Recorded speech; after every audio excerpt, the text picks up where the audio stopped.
सतत का तुमच्या याला अशी गळती लागते पक्षाला? सतत पक्षाला गळती का लागते?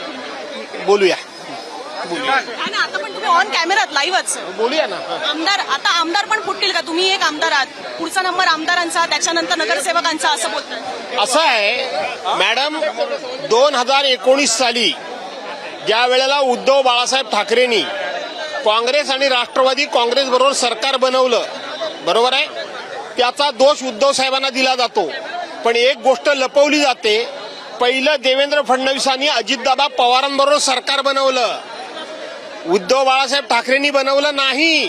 त्यांचं म्हणणं आहे की तुमच्या हालचाली सुरू झाल्या होत्या म्हणून मग त्यांना. आमच्या हालचाली सुरू झाल्या होत्या तर तुमच्या हालचाली सुरू झाल्याशिवाय तुम्ही सरकार बनवलंच काय? अहो, सातत्यानं खोटं बोलण्याचं काम भारतीय जनता पार्टी सारखा पक्ष, या देशामध्ये इतके खोटारडे लोक दुसऱ्या कुठल्या पक्षात नाहीत. आणि म्हणून उद्धव बाळासाहेब ठाकरेंनी काँग्रेस बरोबर राष्ट्रवादीबरोबर हात मिळवणी केली नाही, पहिली देवेंद्र फडणवीसांनी केली, मार्ग देवेंद्र फडणवीसांनी दाखवला. मग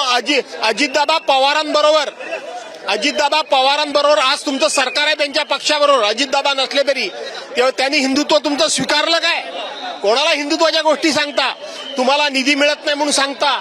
तेच अजितदादा पवार तुमच्या बरोबर आले आणि त्या ठिकाणी अर्थमंत्री झाले, तुम्हाला निधी मिळत होता काय? अहो, सातत्यानं खोटं बोलून खोटं दाखवण्याचं काम केलं जातं. आणि त्याच वेळेला सांगत होते 2019ला की आमच्या नरेंद्र मोदींचा फोटो लावून तुम्ही निवडून आलात.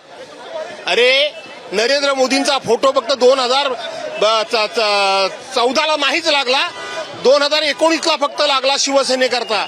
पण 1988 पासून तुम्ही हिंदू हृदय सम्राट शिवसेना प्रमुख मान्य बाळासाहेब ठाकरे यांचा फोटो लावून निवडून येत होतात. कालच्या निवडणुकीमध्ये उद्धव साहेबांचा फोटो होता, नरेंद्र मोदींचा फोटो नव्हता. मग त्या उद्धव साहेबांच्या फोटोचे आमदार खासदार पळवून नेताना तुम्हाला जनाची नाही मनाची लाज वाटत नाही का? धन्यवाद.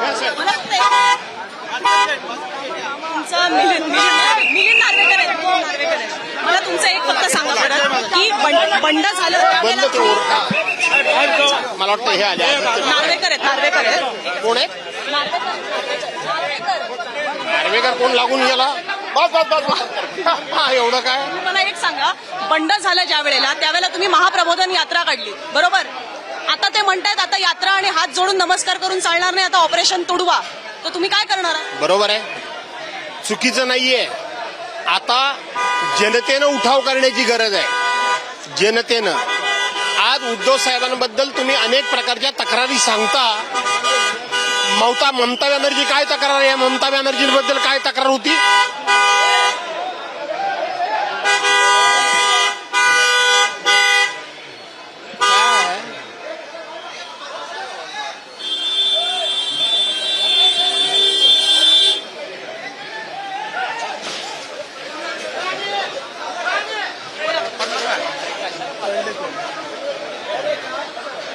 हे बघा, पक्ष फुटल्यानंतर नाही, पण ही पद्धत बरोबर नाही ना, अजिबात नाही बरोबर. बोला. आमचे तरी कोणी नेते असले म्हणून काय झालं?